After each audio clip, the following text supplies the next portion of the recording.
Hello everyone, welcome to section 2 in getting started with generative AI app series. In this section, we'll see how to build a chatbot with chat history. And this section is going to have total 5 videos. Before that, we will see the contents covered in the section 1. There also we had 5 videos, and in the first video we have seen the development environment setup. I'll be using Google Colab and Grok API for the demos. And then we have seen how to build a very basic Streamlit app and language translator app using Grok API and OpenAI. Now, in this section, also we are going to have total 5 videos. In the first video, we'll see how to enable chat history using a simple Python list. In the second video, we'll see how to enable chat history using LangGraph persistence. It is a newer method, and LangGraph is having more advanced features such as saving the chat message to persistent storage, and this supports complex AI workflows and multi-agent system. And our use case is going to be very simple. We'll see how to save the chat history. In the third video, we'll see how to check the token usage in each conversation, because each LLM model is going to have some limitations on the token usage. We'll see how to just get the token usage details. In the fourth video, we'll see trimming methods to reduce chat history token usage. We'll see how to reduce the token usage by trimming the message count or trimming based on the token count. In the fifth video, to reduce the chat history token usage, we'll see how to summarize the chat history using additional LLM call. So let's get started. And this notebook I have created during the section 1 demo. So from here, we can just copy the pip install command. I'll paste it here. Then we can copy these imports.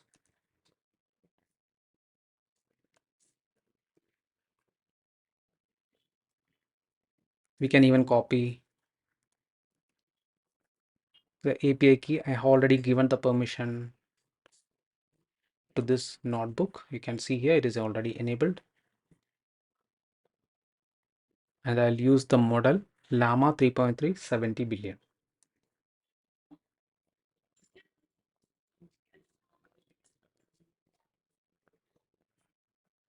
Now, if you want to check whether the model is working or not, we can do a very simple invoke, model dot invoke.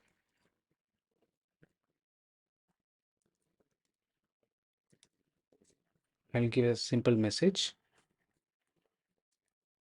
and this is responding. Here we can see AIMessage, and under messages we can see AIMessage is used to represent a message with the role assistance. So this is the response from the model. We can even manually set that also we'll see in this video. Now here I'll create a variable called response, and I'll try to print only the content, response dot content,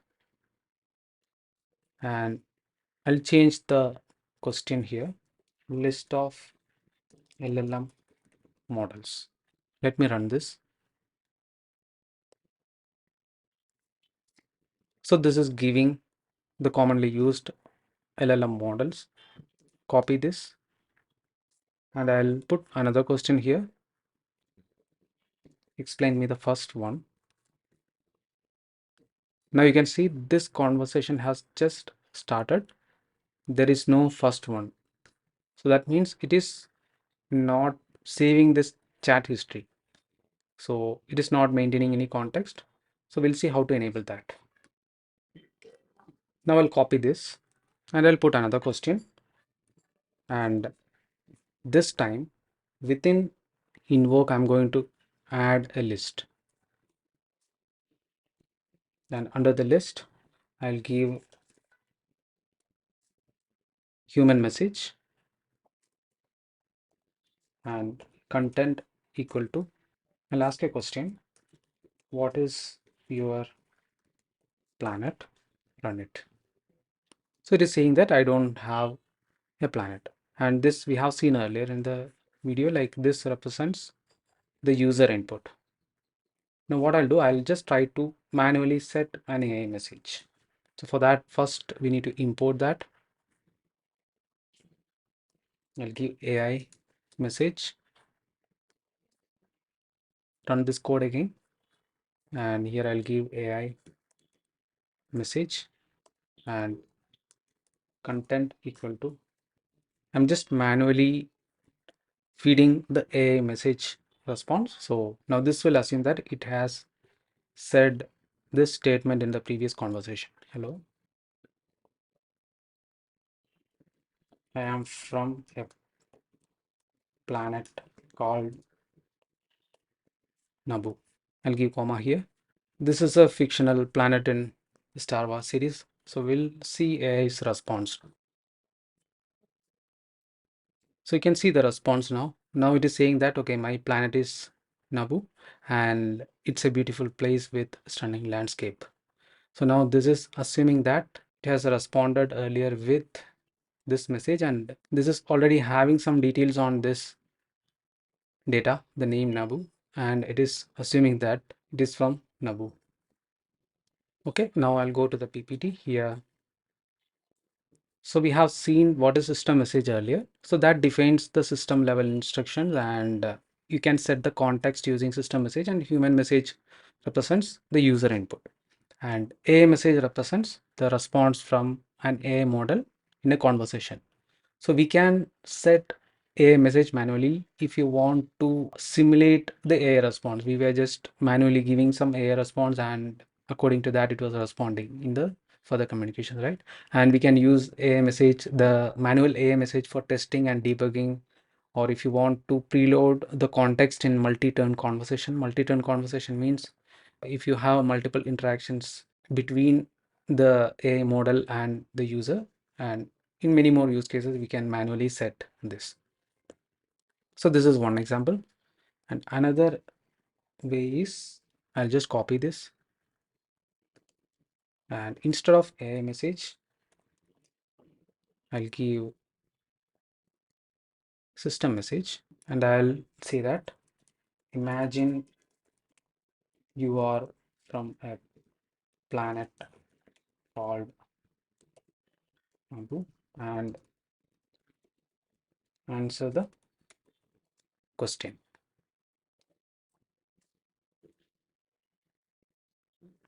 So now also we can see the response. It is saying that I am from the beautiful planet of Nabu. It's a stunning world. So in this way, we can manually feed the data. Now, instead of this, I'll put another 3 questions. So I'm just copy pasting it. So question 1 is going to be, give me the list of commonly used LLMs. And question 2, explain me the first one in the list. So it is going to be a follow-up question. Once I put this question, the model is going to respond with the list of LLMs, and then I'm going to ask, explain me the first one. Then I'll ask, which is the best among those. So I'll just copy this, paste it here. But this is again going to be same session, Q1, Q2, and Q3. So we'll try running this.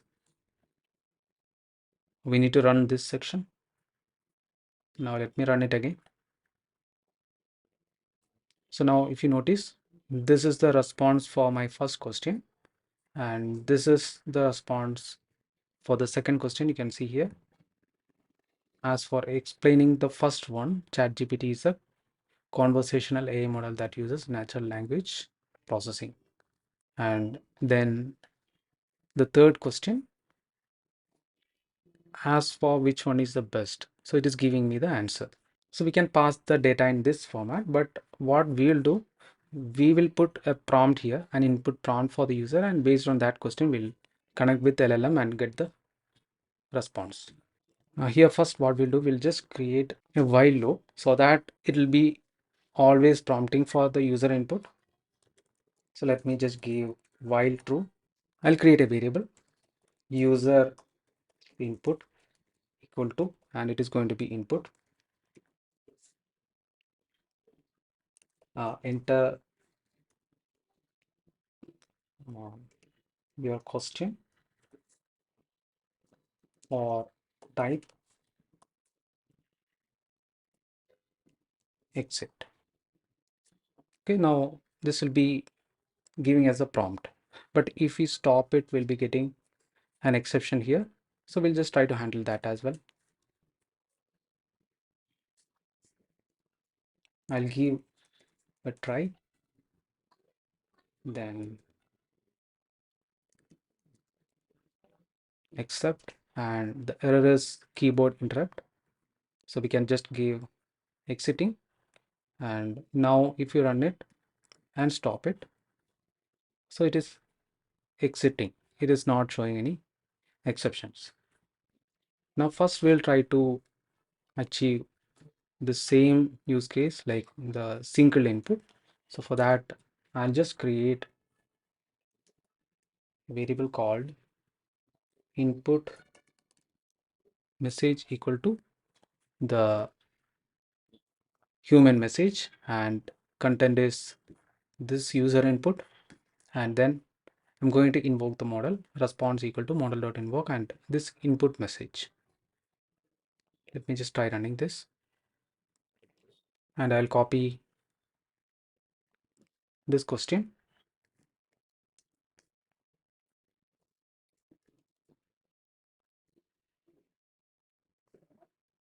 and we're getting the response. But for the second question, it is going to say that conversation has just started, so there is no list to refer to.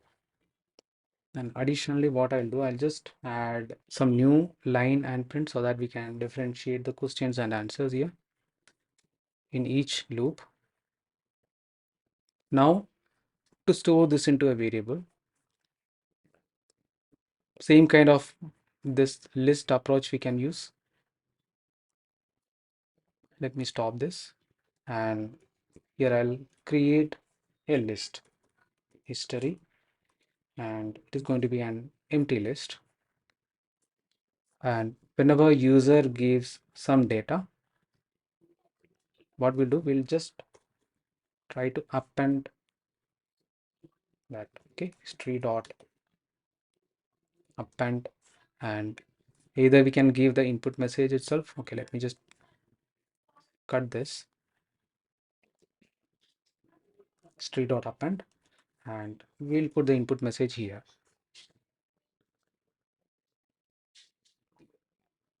And in the response, while invoking, so we need to pass the history, and then we need to even store the response into history so that this is going to have the questions and answers. So what we'll do, we'll give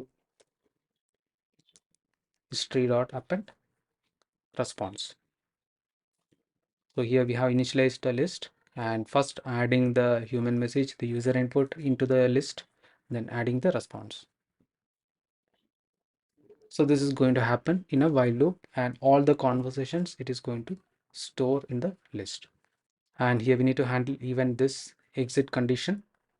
I'll put a condition if user input lower equal to exit. So we'll just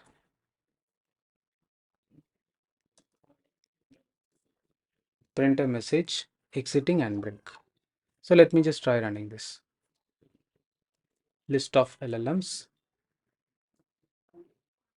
and here now it is saying that unsupported message type. The reason for that is in the input message I'm giving a list, so we can just remove this list because this history is already a list.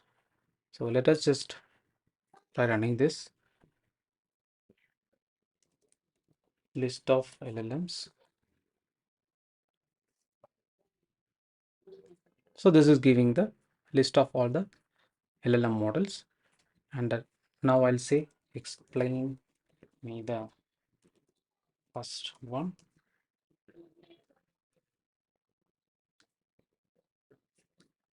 Now this is remembering the chat history. You can see it is explaining the first one.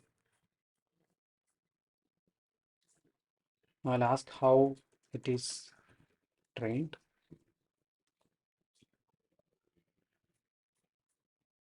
Now this print message is coming from this.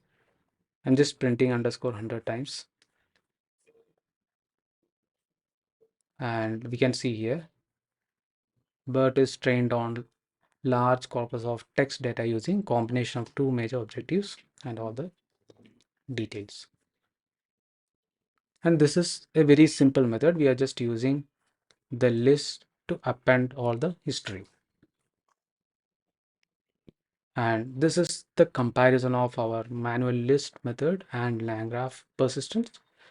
In the next tutorial, we'll see what is LangGraph persistence. And on high level, the manual list can be used for simple chatbot interactions. In our case, it is very simple. We are just interacting with LLM and just getting some simple responses.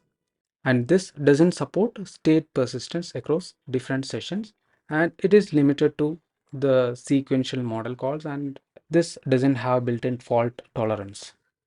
But if you see LangGraph, this supports complex AI workflows that needs multiple steps, RAG, multi-agent, all these we'll see later. If needed, you can add this into a persistent storage. You can add this into databases, and this can integrate with other AI services and easier to create modular AI workflows. And this even remembers the previous state, that makes it easier to recover from the failures. There are many advantages using LangGraph, but we'll see some basics of that in the next video. I hope this video was helpful. Thanks for watching. See you in the next video.